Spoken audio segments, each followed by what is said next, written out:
ಗೊರವನಹಳ್ಳಿ ಶ್ರೀ ಮಹಾಲಕ್ಷ್ಮಿ ದೇವಿಯ ಪುಣ್ಯಕ್ಷೇತ್ರದಲ್ಲಿ ಮರುಕಳಿಸಿದ ಗತವೈಭವ. ತುಮಕೂರು ಜಿಲ್ಲೆಯ ಸುಪ್ರಸಿದ್ಧ ಪುಣ್ಯಕ್ಷೇತ್ರ ಗೊರವನಹಳ್ಳಿ ಶ್ರೀ ಮಹಾಲಕ್ಷ್ಮಿ ದೇವಾಲಯ. ವಿಜೃಂಭಣೆಯಿಂದ ಜರುಗಿದ ಬ್ರಹ್ಮರಥೋತ್ಸವ, ಲಕ್ಷ ದೀಪೋತ್ಸವ ಕಾರ್ಯಕ್ರಮ. ಸಿದ್ದರಬೆಟ್ಟ ಶ್ರೀ ವೀರಭದ್ರ ಶಿವಾಚಾರ್ಯ ಸ್ವಾಮೀಜಿ, ಯಲರಾಂಪುರ ಶ್ರೀ ಹನುಮಂತನಾಥ ಸ್ವಾಮೀಜಿ ಅವರಿಂದ ದೀಪೋತ್ಸವಕ್ಕೆ ಚಾಲನೆ. ಅಂಧಕಾರವನ್ನಾಳಿಸಿ ಬದುಕಿಗೆ ಬೆಳಕನ್ನ ನೀಡುವುದೇ ಈ ಕಾರ್ತಿಕ ಮಾಸದ ದೀಪೋತ್ಸವದ ಮುಖ್ಯ ಉದ್ದೇಶ. ಶ್ರೀಗಳಿಂದ ಆಶೀರ್ವಚನ. ಕೊರಟಗೆರೆಯ ವಾಸವಿ ಮಹಿಳಾ ಸಂಘದ 50ಕ್ಕೂ ಹೆಚ್ಚು ಮಹಿಳೆಯರಿಂದ ಲಲಿತ ಸಹಸ್ರನಾಮ ಕಾರ್ಯಕ್ರಮ ನಡೆಸಲಾಯಿತು. ಗೊರವನಹಳ್ಳಿ ಮಹಾಲಕ್ಷ್ಮಿ ಸನ್ನಿಧಾನದಲ್ಲಿ ವಿವಿಧ ವಾದ್ಯಗೋಷ್ಠಿಗಳಿಂದ ಸಡಗರ ಸಂಭ್ರಮ ವಿಜೃಂಭಣೆಯಿಂದ ನಡೆದ ಲಕ್ಷ ದೀಪೋತ್ಸವ. ಬೆಳಗ್ಗೆ 6:30ಕ್ಕೆ ಸರಿಯಾಗಿ ಶ್ರೀ ಮಹಾಲಕ್ಷ್ಮಿ ತಾಯಿಗೆ ಪಂಚಾಮೃತ ಅಭಿಷೇಕ, ನಂತರ ಹೋಮ ಹವನ. 12:30ಕ್ಕೆ ಸರಿಯಾಗಿ ರಥೋತ್ಸವ, ಸಂಜೆ 6:30ಕ್ಕೆ ಲಕ್ಷ ದೀಪೋತ್ಸವ ಕಾರ್ಯಕ್ರಮ ನಡೆಯಿತು. ಅಭಿವೃದ್ಧಿಯ ಪಥದತ್ತ ಗೊರವನಹಳ್ಳಿ ಮಹಾಲಕ್ಷ್ಮಿ ಸನ್ನಿಧಾನ ಮುನ್ನಡೆಯುತ್ತಿದೆ. ಧರ್ಮಸ್ಥಳದ ಮಾದರಿಯಲ್ಲಿ ಸುಮಾರು 9 ಕೋಟಿ ವೆಚ್ಚದಲ್ಲಿ ದಾಸೋಹ ನಿಲಯ ನಿರ್ಮಾಣವಾಗಿದೆ. ಒಂದೇ ಬಾರಿ 2,000ಕ್ಕೂ ಹೆಚ್ಚು ಭಕ್ತಾದಿಗಳು ಪ್ರಸಾದವನ್ನು ಸ್ವೀಕರಿಸುವ ವಿಶಾಲವಾದ ಭೋಜನಾಲಯ. ಪ್ರತಿ ವರ್ಷವೂ ಕೊರಟಗೆರೆಯ ಫ್ರೆಂಡ್ಸ್ ಗ್ರೂಪ್ ಗೆಳೆಯರ ವತಿಯಿಂದ ತಾಯಿಯ ದರ್ಶನ ಪಡೆದ ಭಕ್ತಾದಿಗಳಿಗೆ ಪ್ರಸಾದ ಬಡಿಸುವ ಕಾರ್ಯ ನಡೆಯುತ್ತದೆ. ಇನ್ನು ಬಡ ವಿದ್ಯಾರ್ಥಿಗಳ ವಿದ್ಯಾಭ್ಯಾಸಕ್ಕಾಗಿ ಟ್ರಸ್ಟ್ ವತಿಯಿಂದ ಶಾಲೆ ಕೂಡ ನಡೆಯುತ್ತಿದೆ.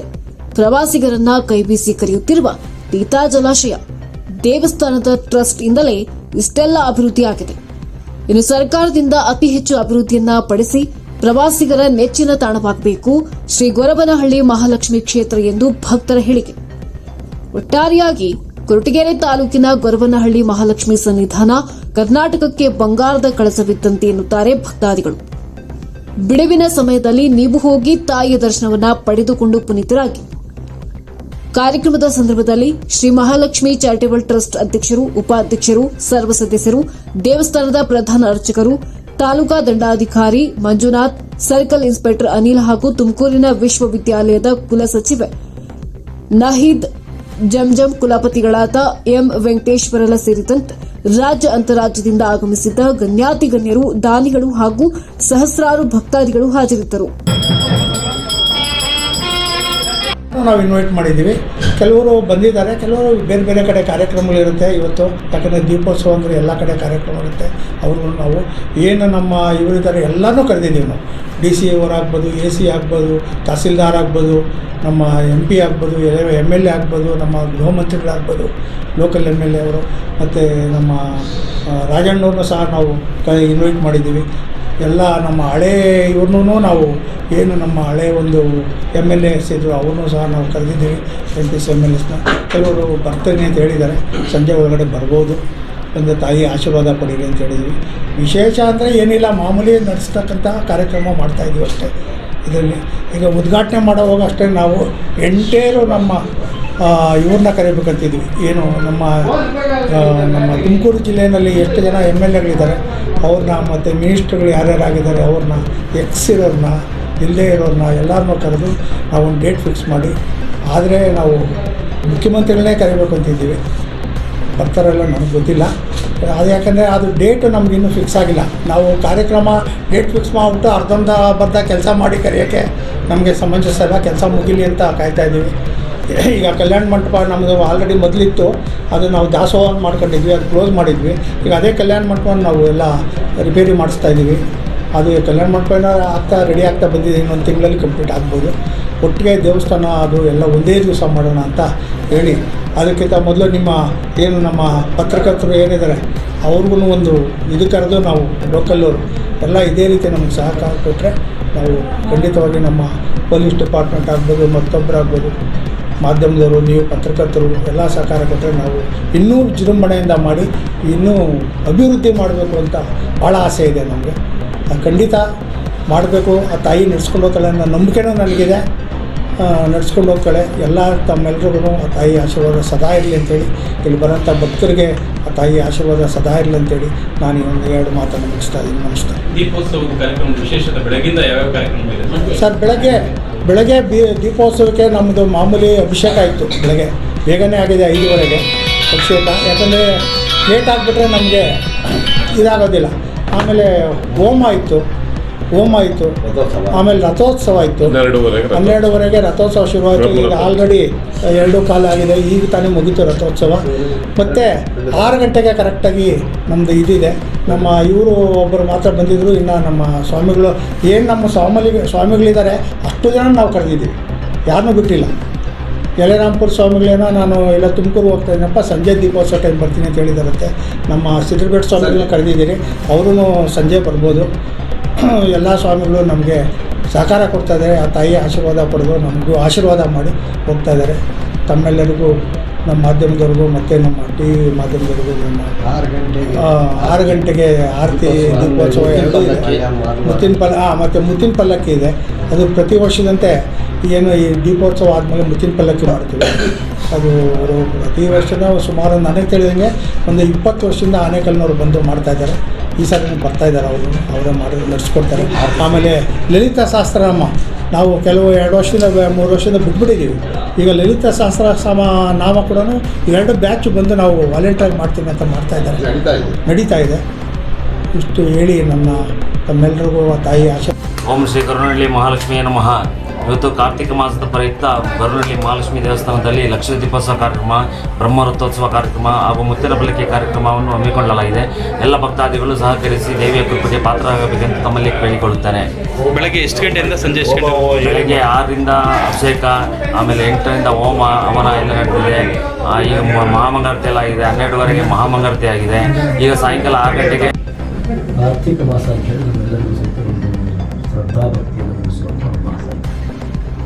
ನಮ್ಮ ಇಷ್ಟ ದೇವರ ಮುಂದೆ, ಭಗವಂತನ ಮುಂದೆ ಜ್ಯೋತಿಯನ್ನು ಬೆಳೆಸ್ತಾ ಆ ಜ್ಯೋತಿ ಹೇಗೆ ತನ್ನ ಸುತ್ತಲ ಕತ್ತಲೆಯನ್ನು ಹೇಗೆ ಕಳೀತಾ ಇದೆಯೋ, ನಿನ್ನ ಕೃಪೆಯಿಂದ ನನ್ನ ಮನಸ್ಸಿರುವಂಥ ಅಂಧಕಾರ ದೂರವಾಗಲು, ದಾನದ ಬೆಳಕು ಮೂಡಲಿ ಅನ್ನುವಂಥ ಪ್ರಾರ್ಥನೆಗಳಿಗೆ ಪ್ರತಿ ವರ್ಷ ಕಾರ್ತಿಕ ಮಾಸ ದೀಪೋತ್ಸವದ ಆಚರಣೆಗಳನ್ನು ಮಾಡ್ತಾರೆ. ಅಂಥ ದೀಪೋತ್ಸವನ ಸಾವಿರಾರು ಜನರ ಸಂಖ್ಯೆ ಸೇರಿಕೊಂಡು ಸಾಮೂಹಿಕವಾಗಿ ಪೂಜೆಯನ್ನು ಮಾಡಿ ಸಾಮೂಹಿಕವಾಗಿ ದೀಪೋತ್ಸವನ ಲಕ್ಷ ದೀಪೋತ್ಸವ ಅಂತ ಕರೀತಾರೆ. ಅಂಥ ಲಕ್ಷ ದೀಪೋತ್ಸವದ ಈ ಸಮಾರಂಭದಲ್ಲಿ ವ್ಯವಸ್ಥೆ ಎಲ್ಲ ಸಣ್ಣ ಕಾರ್ಯಗಳಿಗೆ ಒಂದು ಸುವ್ಯವಸ್ಥೆಯನ್ನು ಮಾಡಿ ಟ್ರಸ್ಟಿನ ಪದಾಧಿಕಾರಿಗಳು ಪ್ರತಿ ವರ್ಷದಂತೆ ದೀಪೋತ್ಸವ ಆಚರಣೆ ಉತ್ಸವಗಳನ್ನು ಮುತ್ತಿನ ಪಲ್ಲಕ್ಕಿ ಉತ್ಸವವನ್ನು ಮಾಡಿ ಶ್ರದ್ಧಾಭಕ್ತಿಯನ್ನು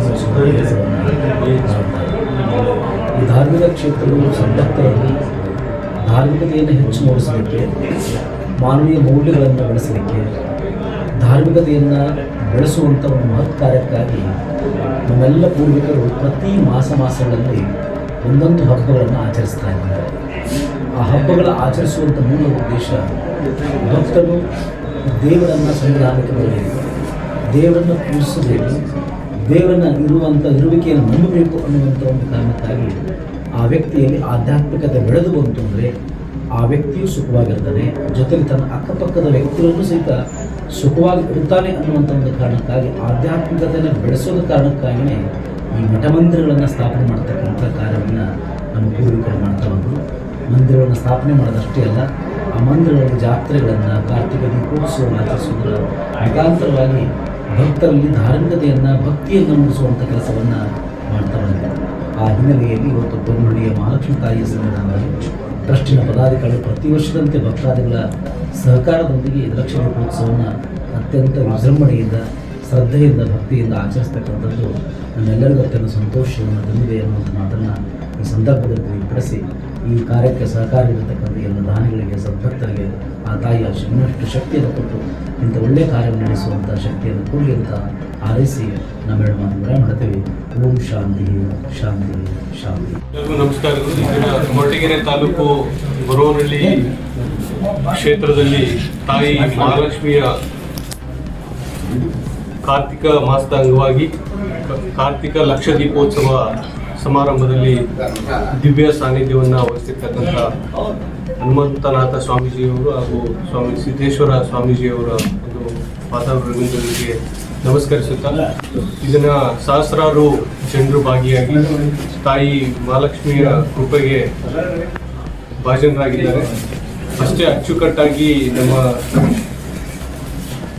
ಗೊರವನಹಳ್ಳಿ ತಾಯಿ ಮಹಾಲಕ್ಷ್ಮಿ ಮಂಡಳಿಯವರು ಕೂಡ ಈ ಕಾರ್ಯಕ್ರಮವನ್ನು ವಿಜೃಂಭಣೆಯಿಂದ ಹಾಗೂ ಅಚ್ಚುಕಟ್ಟಾಗಿ ಸ್ವಚ್ಛತೆಯಿಂದ ಬೆಳಿಗ್ಗೆ 7 ಗಂಟೆಯಿಂದ ಪ್ರಸಾದವನ್ನು ಸಹಸ್ರಾರು ಜನರಿಗೆ ಹಂಚುತ್ತಾ ತಾಯಿಯ ಒಂದು ಆಶೀರ್ವಾದವನ್ನು ಕಲ್ಪಿಸೋದಕ್ಕೆ ತುಂಬ ಶ್ರಮ ಪಟ್ಟಿದ್ದಾರೆ. ಅವ್ರಿಗೆಲ್ಲರಿಗೂ ಅಧ್ಯಕ್ಷರ ಆದಿಯಾಗಿ ವಾಸುದೇವ ಮೂರ್ತಿಯವರ ಆದಿಯಾಗಿ ಪ್ರಸಾದ್ ಅವರಾಗಿರ್ಬೋದು, ಮಂಜಣ್ಣವರಾಗಿರ್ಬೋದು, ಕೇಶವಮೂರ್ತಿಯವರಾಗಿರ್ಬೋದು, ಸಾಕಷ್ಟು ಎಲ್ಲ ಸದಸ್ಯರು ಶ್ರಮಪಟ್ಟು ಯಾವುದೇ ಸಮಸ್ಯೆಗಳಿಲ್ಲದೆ ಬಂದಂಥ ಎಲ್ಲ ಸಾರ್ವಜನಿಕರಿಗೆ ಭಕ್ತಾದಿಗಳಿಗೆ ಅನುಕೂಲವನ್ನು ಒದಗಿಸೋದಕ್ಕೆ ತಾಲೂಕು ಆಡಳಿತ ಪರವಾಗಿ ತುಂಬ ಹೃದಯದ ಧನ್ಯವಾದಗಳನ್ನು ಅರ್ಪಿಸುತ್ತೇನೆ.